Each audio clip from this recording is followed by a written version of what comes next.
Hello children, today we are going to start with chapter 5, that is the empires of ancient India. So in this chapter, I will study about some ancient empires that were found at that time. So I will tell you about what is empire hai kya, rise of Magad, and what are the different prevailing situation. Arrival of the Greeks, Alexander efforts to conquer India. Then we will study about modern empire, story of Kautilya, and Ashoka, the king who closed the right. So what is an empire? The word empire is derived from the Latin word that is emporium. ठीक है, emporium जो word है उससे derive हुआ, जिसका मतलब होता है supreme power, right? So in simple words हम क्या कह सकते हैं empire को? ये एक तरीके का collection है smaller kingdoms का. It's a collection of smaller kingdoms. So what happened? We have territories over which we have powerful ruler, and they have groups of rulers जो exert करते हैं power often after subjugating them. जो smaller territories थी, they still had their own ruler. जो आज के time पे जितनी भी मतलब जितने भी छोटी छोटी territories हैं उनके अपने अपने rulers हैं, were all the tributaries of to the emperor who ruled the whole territory from the capital. Usually what happened, there was a major center for economic and administrative power. अगर हम ancient Sanskrit की बात करें तो the word commonly used, emperor, made this clear that they include samraj, meaning the lord of all, मतलब supreme ruler, जिसे हम अधिराज कहते थे, ओवरलोड कहते थे, और राजधिराज, और मतलब किंग्स ऑफ किंग्स बोलते थे. So Indian history is full of empires. आपको पता है कि जो इंडियन हिस्ट्री है वो फुल ऑफ एम्पायर्स है, और ये जो एम्पायर्स थे they rose expanded, lasted for a while and they decline. फिर वो क्या हो गए? डिक्लाइन हो गए. So in fact, the last empire that ruled the subcontinent existed less than a century, but it is not the time to tell that story. We start at another end of time so we may understand how empires functioned in the distant past. कि कैसे empires ने function करा है distant past में. So what happened? We deeply impacted Indian evolution at all level, चाहे वो political level हो, चाहे वो economic level हो, चाहे वो social level हो, चाहे वो cultural level हो. Right? So some important features of an empire. यहाँ पे कुछ important features दिए हैं आपके empire के. Like first is maintains an army. कि army को maintain करता है, और tributaries को जो state under control है उनको अपने कंट्रोल में रखता है. एम्पायर को एक्सपेंड करता है, मतलब बढ़ाता है, और जितने भी बाहर से होने वाले एग्रेशंस हैं उनको रोकता है. Right. Third is design and maintenance and administration. Design करता है, मेंटेन करता है, और there is a official to manage the territory. ये टैक्स कलेक्ट करते हैं, लॉ एंड ऑर्डर को मेंटेन करते हैं. So makes and issue currency, weight and measures and regulate trade. उनका क्या काम होता है? ट्रेड को रेगुलेट करना. Controls and regulates access to resources, mines, forest, agriculture, produce, and manpower. So we have 5, that is encourages art, literature, religious schools of thought, and the center of life. इनका एक और काम है, जितने भी communication network है उनको maintain करते हैं, चाहे वो रोड हो, चाहे वो रिवर हो, चाहे वो सी नेविगेशन हो. Right. So other infrastructure for administration, trade and people welfare. ठीक है, क्या करते हैं भाई? कुछ और इंफ्रास्ट्रक्चर हो गया, जैसे कोई ट्रेड हो गया, लोगों का वेलफेयर हो गया, ये सब इनका काम होता है. ये कुछ सारे इंपॉर्टेंट फीचर्स थे एक एम्पायर के पास जो होने चाहिए. Next we talk about trade routes, guilds. So conducting military campaign. भाई आप क्या कर रहे हो? मिलिट्री कैंपेन कंडक्ट कर रहे हो तो वो एक डिस्टेंट लैंड पे होना चाहिए. That is not simple as it might seem. Maintaining an army is costly affair. भाई देखो, आर्मी को मेंटेन करना एक बहुत कॉस्टली अफेयर है, लेकिन to be fed, clothes, equipped with weapons and paid. भाई हर चीज में भाई पैसा देना, उनको क्लोथ देना है, वेपन्स देना है, सबके लिए बहुत खर्चा होता है. So elephant and horses need to be cared for, roads, ships have to be built. So all these requires considerable economic. भाई इसके लिए हम एक अच्छी खासी इकोनॉमिक पावर होनी चाहिए, कंट्रोल होना चाहिए ओवर द वर्कफोर्स, और एक्सेस टू रिसोर्सेज. और आपको रिसोर्सेज पे क्या होना चाहिए? एक्सेस होना चाहिए. So then we can now understand the economic activity. हम कुछ इकोनॉमिक एक्टिविटीज के बारे में देखेंगे जो स्पेशली किसके लिए होती है? प्रोडक्शन और trade, and one of the key of the maintaining an empire. और लोगों को इंश्योर करें उनका वेलफेयर, उनको एक क्वालिटी ऑफ लाइफ दे, and a good ruler should be concern. और जो अच्छा रूलर होगा उसको इन सब चीजों के बारे में पता होना चाहिए. right? So establishing and controlling trade routes all over the empire territory and beyond is of great importance. So good traded will grow in quantity and variety, and more trade means more income. भाई आप ज्यादा trade कर रहे हो तो ज्यादा income होगी, right? And produce for the producer and increase tax collection. भाई क्या होगा, जो आपके रूलर है ज्यादा प्रोड्यूस करोगे, ज्यादा सेल होगी, उनके पास टैक्स भी ज्यादा आएगा. So we should keep in mind it was not just an isolated individual carrying out their own business. They soon realized the advantage of joining forces. और ये क्या क्रिएट कर रहा है, गिल्ड्स, दैट इज शेयरनीज. Guilds were powerful association. देखो guilds क्या होते थे, पावरफुल एसोसिएशन होता था जहाँ पे आपके ट्रेडर्स होते थे, क्राफ्ट्समैन होते थे, मनी लेंडर्स होते थे और कुछ एग्रिस्ट होते थे. So as far as evidence shows, a guild has a head. Head जो होता था उसको इलेक्ट करा जाता था, right?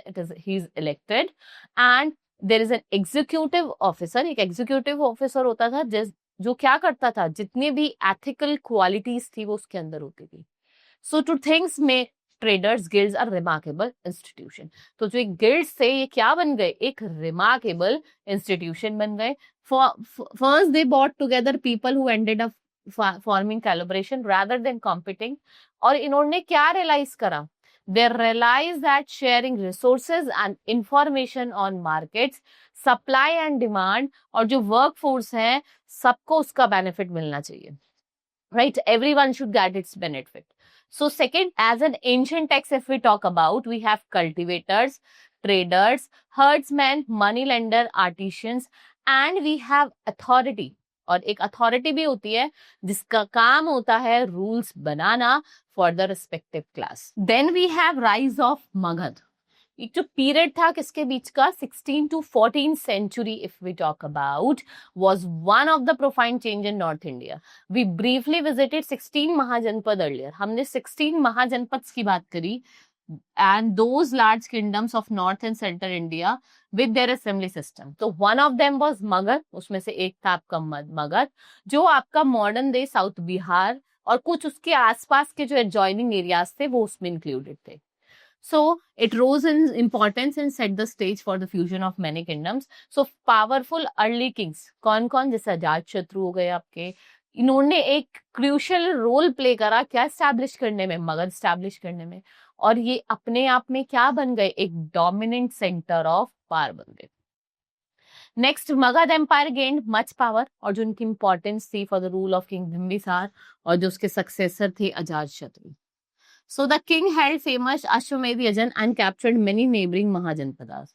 और उन्होंने क्या करा, जितने भी नेबरिंग महाजनपदास थे उनको कैप्चर कर लिया, और जो एम्पायर था that extended along the Ganga river, और जितने भी किंगडम थे किसके, आपके काशी के, कोशला के, उनको अनेक्स्ट कर दिया गया, ठीक है, अपने कब्जे में ले लिया. And the Magadha empire fought gruesome battle with most of its neighbor because of its superior weapon. क्योंकि जो इनकी वेपनरी थी, वेपनरी अगर हम बात करें तो इनकी वेपनरी थी वो बहुत अच्छी थी, वेपन्स वगैरह बहुत अच्छे थे इनके, and so it's opponents did not stand a chance. इसलिए जो दूसरा ओपोनेंट था, जो आगे दुश्मन खड़ा था, वो चांस लेता ही नहीं था लड़ाई झगड़े करने के. So Ajatashatru even build up massive fort. एक इन्होंने मैसिव फोर्ट बनाया अपनी कैपिटल पाटलिपुत्र में. Right, Magad became the most powerful महाजनपद as its land was very fertile. Right, सबसे powerful महाजनपद क्यों बना मगध, क्योंकि एक तो जो उसका लैंड था वो बहुत ज्यादा फर्टाइल था, और it was leading of prosperity. There were large deposit of iron ore which was used for making weapons. देखो बहुत सारी रिवर्स थी जो फ्लो कर रही थी in the region, provided water for irrigation, and they served as a means of transportation, helping to defend the territories from invader. और ये हेल्प कर रहे थे जितने भी इन्वेडर्स हैं वो जो डिफेंड कर रहे थे उनको बचा रहे थे. So the forest in this region provided timber provide करा, which was used to make chariots and provided animals like elephant which were effective war resources. जो अपने आप में क्या थे, एक इफेक्टिव war resource थे. So with unmatched military force, जो मगध एम्पायर है वो naturally it has an advantage over the kingdom in conquering neighborhood kingdoms. और वो क्या कर रहे थे, अपनी टेरिटरीज को स्प्रेड कर रहे थे, भाई हर जगह अपनी जो टेरिटरीज है उनको फैला रहे थे. The powerful ruler was used the benefit of land and resources to their advantage, and what they did, they maintained एक efficient administration उन्होंने maintain करा. So Magadha been accepted the most powerful by 16 mahajanapada में सबसे जो पावरफुल महाजनपद था वो आपका मगध था. सो व्हाट हैपेंड, जब डेथ हो जाती है किंग उदयन की, जो Magadha empire they started to decline very rapidly. Internal disturbances और करप्शंस जो थे किंगडम में वो धीरे धीरे क्या, उसकी वजह से क्या होता, धीरे धीरे आपका ये किंगडम डिक्लाइन हो रहा था. The Magadha empire was finally taken over by powerful Nanda dynasty which then ruled it for a good amount of time. अब अगर हम प्रिवेलिंग सिचुएशन की बात करें तो by around 323 BCE what happened, जो मगध था एक मेजर इंडियन किंगडम बना उस टाइम का, and it ruled by the king who was unpopular among them. The kingdom had spread over a vast area, और धीरे धीरे क्या होता था, जो रूलर्स थे gradually they were losing control as they did not have faith in their rulers anymore, क्योंकि उनके अंदर कोई faith ही नहीं था अपने rulers के लिए. So foreign invaders has overrun large section of the country. Alexander, a very ambitious Greek king, was progressing towards India. और वो क्या कर रहा था, प्रोग्रेस कर रहा था toward India. So arrival of the Greeks आते हैं. So while the kingdom of Magadha was emerging as a powerful force, जब वो ईस्टर्न पार्ट ऑफ इंडिया में as a powerful force emerge कर रहा था, तो events of great importance were taking place. और वो कहाँ टेक प्लेस कर रहे थे, नॉर्थ वेस्टर्न रीजन में, राइट. ये जो एरिया था ये कहाँ लाई करता था, it was closely connected with India and with Central Asia and further to the Mediterranean world, had always been a meeting ground of different people and culture. So what happened, जो northwest frontier था, it was dotted with many small kingdoms and tribal republics. ये जो states से ये often किसमें आ गई, conflict में आ गई with one another, and what they did, they started or they started. So now what happened, the northwestern frontier tha, it was dotted with many small kingdom and tribal republics, and these states often came into conflict with one another. So they also shared a strategic advantage and they control the ancient trade and military routes, जो किसको link कर रहे थे, India को with Persia and beyond, right? So among these rulers, we have Pauravas, that one of the most prominent. The territory lay in the Punjab region, and they led the famous king Porus. According to Greek account, हम अगर Greek account की बात करें तो Porus was known for his bravery, वो अपनी bravery और आपका स्ट्रॉन्ग आर्मी और जो एलिफेंट कॉप्स थे इनके उससे जाना जाता है. And it was into a political landscape divided into many small states, strategically vital that Alexander of Macedonia having already conquered the Persia. इन्होंने क्या है, इन्होंने पहले ही जो आपका पर्शियन एम्पायर था उनको कॉन्क्वर्ड कर लिया था, that advance toward India. Now Alexander efforts to conquer India, क्या क्या वो एफर्ट करता है इंडिया को कॉन्क्वर करने के लिए. तो Alexander entered India from Hindu Kush. भाई अलेक्जेंडर जो थे वो इंडिया को कॉन्क्वर करते हैं हिंदकुश माउंटेन से, and fought way by 326 BCE and cross the Indus river. और इंडस रिवर को क्रॉस करते हैं where he met the king of Takshashila. ठीक है, जहाँ पे वो किंग ऑफ तक्षशिला को क्या करते हैं, मिट करते हैं, which is located near Islamabad, capital city of modern day Pakistan. Now what happened, the king welcomed Alexander and his men and provided 5,000 troops to help Alexander in his future conquest. Notably against the king Porus is the neighbor. So Alexander confronted that 2,000 strong elephant corps of King Porus, was successful in defeating him. तो he reinstated him and made him his ally. और जो उसकी army थी, it had reached near present day Lahore when for the first time his soldiers refused to obey. उन्होंने क्या कहा कि हम obey नहीं करेंगे इस बात को, right? So Alexander left and occupied the territory in the west of the Indus River under to control of his general Seleucus Nicator. And what happened? He returned, और वो क्या होता है, वो वापस चला जाता है Greece. And in 323 BCE Alexander died in Babylon. The exit of Alexander and जो ग्रेजुअल डिक्लाइन हो रहा था आपका मगध का, इससे क्या होता है, टेरिटरीज टूट रही थी, ब्रेकअप हो रहा था टेरिटरीज का. During chaotic period a new leader called Chandragupta Maurya emerged and he became the founder of first empire of the India, जिसका नाम था आपका Mauryan empire. Now let's talk about Mauryan empire. तो चाणक्य, जिनको हम कौटिल्य भी कहते हैं, teacher in Takshashila near Alexander, came from the west to annex the surrounding territory. ये वेस्ट से आए थे और ये जो डिफरेंट डिफरेंट सराउंडिंग टेरिटरीज है उनको एनेक्स कर रहे थे, और जो किंग ऑफ तक्षशिला और गंधार थे, they become allies of Alexander. तो जो चाणक्य थे आपके, he however plan to defeat Alexander and sought help from other king to unite and fight Alexander. और जो पौरस थे, जो किंग ऑफ पंजाब, ये एक ऐसे किंग थे जिन्होंने क्या करा था, अलेक्जेंडर को चैलेंज करा था और डिफीट भी करा था। किसमें? बैटल ऑफ हद्स पास रिवर, जो आपकी आज के टाइम में झेलम रिवर भी बोली जाती है। तो Chanakya went further east to Magadha to seek the help of Dhanananda who ruled the vast Indian empire which extended from Bihar and Bengal. ये एक्सटेंड करी बिहार एंड बंगाल से and Sindh in the west. और बट जो धनानंदा था उन्होंने रिफ्यूज करा टू हेल्प, कि मैं इसकी हेल्प नहीं करूंगा।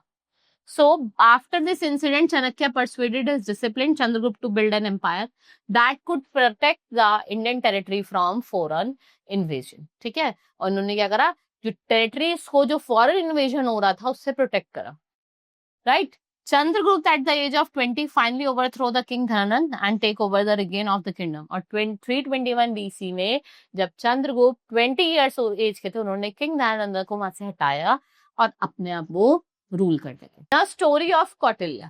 Now let's talk about the story of Kautilya. So the Buddhist texts recount the story of Kautilya,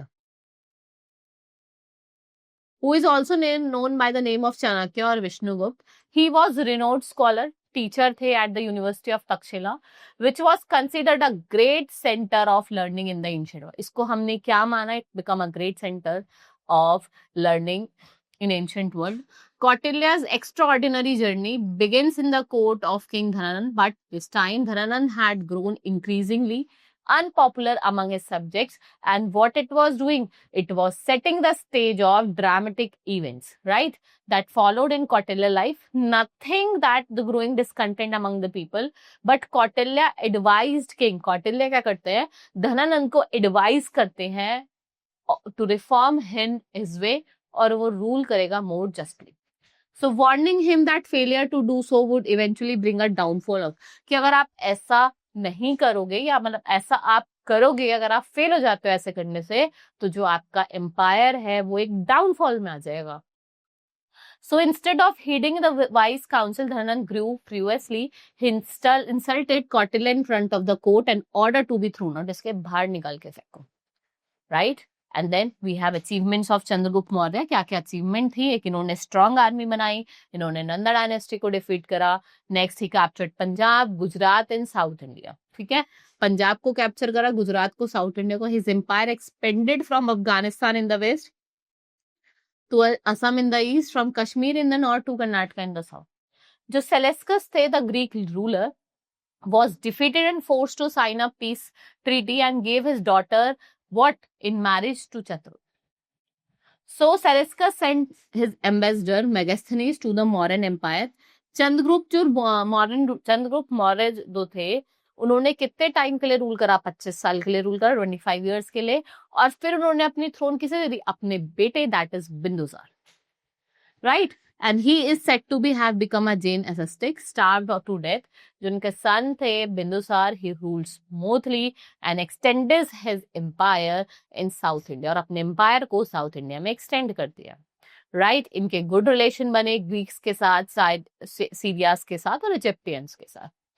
now Bindusara, अगर हम बात करें बिंदुसार की, Chandragupta passed his empire to his son Bindusara. Bindusara assumed the title Amitrghata. He is said to have extended the Mauryan Empire towards the Deccan region, और इन्होंने 26 साल के लिए रूल करा, और उनकी डेथ कब हो जाती है? 272 BC में. और उसके बाद कौन बनता है? इनका बेटा अशोका, राइट. तो पहले चंद्रगुप्त आते हैं, फिर बिंदुसार आते हैं, फिर अशोका आते हैं. Ashoka, the king who chased peace. So Ashoka was one of the greatest ruler of Mauryan dynasty. Ashoka has served as a governor of two important provinces of the empire. ठीक है, जैसे तक्षशिला और उज्जैन. जब ये 18 years old के थे, तो Ashoka was appointed by Bindusara, और क्या बन जाते हैं? Viceroy of Avanti, with Ujjain as its capital. He was fond of hunting and killing birds, and what he did, he loved non-vegetarian food. He proved his military ability by suppressing the rebellion in Takshila, with Sushima who has failed to suppress. When Bindusar died, Ashoka captured the throne with the help of Radhagupta. So in the war of succession, जब war of succession हो जाता है, अशोका क्या बन जाते हैं? Ruler of Mauryan empire in 272 BC, और उनका कोऑर्डिनेशन हो जाता है जिनकी book with the title that is Devanam Priya और Priyadarshini. Now Kalinga War. So in 13 years of his reign, 8 years after his coronation, Ashoka was involved in Kalinga, right, modern Odisha, which proved to be a turning vivid description of the horror of Kalinga War. And what it did, it is recorded that about 1 lakh people were killed and 1.5 lakh were taken to. Result of Kalinga War, जो conquest था Kalinga का, it was deeply influenced by Ashoka's personal and political life. He was so deeply moved by the horrors of war and suffering of the people that abandoned the policy of war, and what it become peace lover, right? So the sight of bloodshed, human suffering and destruction awakened him, and profound sorrow and regret he left the path of Digvijay, मतलब conquest of territory, और इन्होंने policy of धम विजय follow करी, मतलब conquest, और spread क्या करा, rightness in the world. So after the war, what happened? Ashoka became a follower of Buddhism and began to preach his religion. Next is Ashoka Dhamma. Ashoka began to spread the teaching of Buddha by issuing edicts. So these edicts were engraved on rocks or pillar in Brahmini and Prakrit language. So he did to use Sanskrit language, and it was a language of learn. He used common people language so that common people could read them. भाई क्यों बनाई? क्योंकि जो common लोग हैं, हम जैसे लोग हैं, सब रीड कर सके और चीजों को समझ सके, right? Ashoka spread his dhamma policy not only his empire, ये नहीं कि खाली अपने एम्पायर में करी, but also send missionaries abroad to spread his religion. So he set stress on high ideas of conduct, Dhamma in the Pali word of Dhamma. The main principle were, तो इसके main principles क्या थे? First is अहिंसा और non violence, मतलब आपको violence नहीं करना है, कोई लड़ाई झगड़ा नहीं करना है, शांतिपूर्वक काम करना है. और इन्होंने कहा, डिस्करेज करा, आप किसी भी लिविंग बीइंग को नहीं मारोगे. नाउ जेनरोसिटी टुवर्ड्स, मतलब आपको एक हॉनेस्टी और सबके साथ एक काइंडनेस होनी चाहिए. That and we have servants that should be treated in human manner, and people should be involved in charity in whatever forms possible, giving money to the poor, imparting education, spreading knowledge of Dhamma. Now tolerance of all sects, मतलब people should love one another and they should respect all religion while honoring their own religion. People should not condemn that of other, right? Now we have obedience to parents and elders. So children should obey their parents and elders should treat children with understanding. Now we have Ashoka's service to Buddhism. So he ordered the construction of monuments. By monuments का construction करा, and he constructed monasteries where Buddhist monks and nuns could reside. जहाँ पे जितने Buddhist monks थे, nuns थे, वो रहते थे. So he also have constructed thousands of stupas, right? कितने थे? 84,000 थे. And जो third Buddhist council हुई थी पाटलिपुत्रा में, to resolve differences, he sent preachers to spread the message of Buddha foreign countries, and he sent his own son, that is Mahendra, and daughter. कहाँ भेजा था? श्रीलंका भेजा था कि जाओ और बुद्धिज्म को स्प्रेड करो. He was the first ancient king to speak directly to his people through the inscription and edicts. The Loyan capital at Sarnath adopted as the national emblem, and he see its own currency notes, coins, and government documents. Our national flag carries the Ashoka Chakra taken from the Loyan capital at Sarnath. Right? Ashoka pillars were made of sandstone. Each pillar is crowned with capital featuring animal figure. जैसे आपका elephant हो गया, bull हो गया, lion हो गया. We have Sarnath pillar, which is among the most impressive. सबसे ज़्यादा impressive है, 15 meter high. अब हम बात करते हैं मॉडर्न एडमिनिस्ट्रेशन की. If we talk about modern administration, Kautilya का जो अर्थशास्त्र है, ये आपको प्रोवाइड करता है guidelines how to run a good government. Ashoka based his administration on this guideline. King क्या था? पावरफुल था. We have council of minister, जिनको हम मंत्री परिषद कहते हैं. He advise him. Modern administration can be divided into 4 division: central, provincial and district or village. However, the administration of the city of the Patliputra was different from the other. Central की अगर हम बात करें, king क्या था? King एक supreme authority था centre में, और इम्पोर्टेंट डिसीजंस थे, welfare of the people was done, and जो उनको काउंसिल ऑफ मिनिस्टर असिस्ट करते थे, and they acted as a king adviser.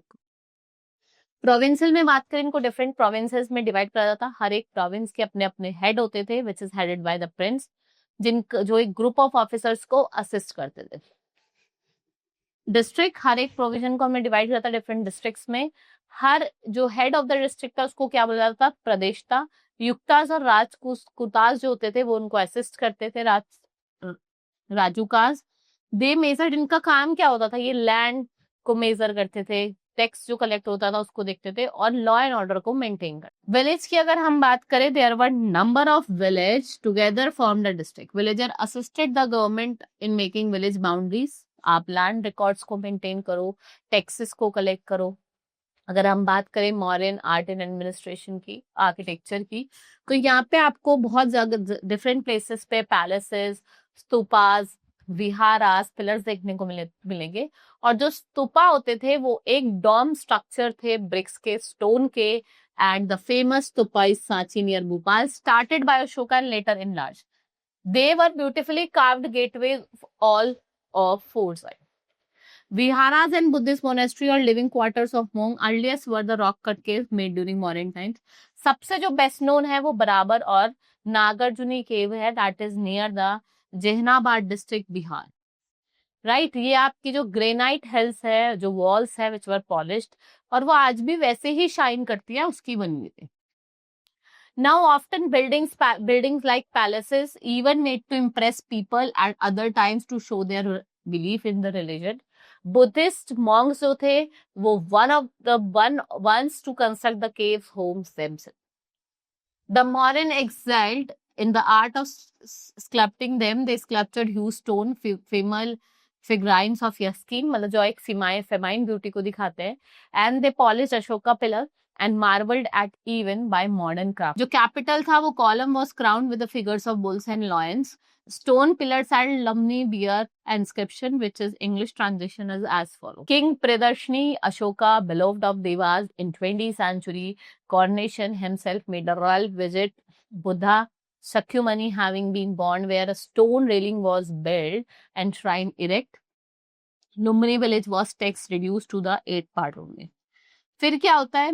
Decline हो जाता है मॉडर्न्स का. After the death of Ashoka in 232 BCE what happened, जो सेंट्रल कमांड थी पाटलिपुत्रा की वो कमजोर होती जा रही थी. सो व्हाट हैपेंड, जो लेटर रूलर्स थे, they did not have the acumen and leadership skills for their producers. तो वो क्या थे? थोड़े वीक थे. And such a big empire became difficult to be managed as the network of roads was damaged by the flood and the state became financially weak. और administration क्या हो रहा था? Failed हो रहा था to collect revenue, and provinces started disintegrating. And in 185 BC, the Mauryan dynasty came to an end, and the final blow was given by the Sungas, who took over the throne of the Magadh from the Mauryans. And in 185 BC, जो last Mughal ruler थे, that is Brihadra, was assassinated by the commander-in-chief जिनका नाम था Pushyamitra Shunga, who later laid the foundation. फिर उसके बाद क्या होता है? शुंगा डायनेस्टी की फाउंडेशन रखी जाती है. Right? So this is all in this chapter. Hope you understood. Now we will meet in the next class. That's all for today. Thank you.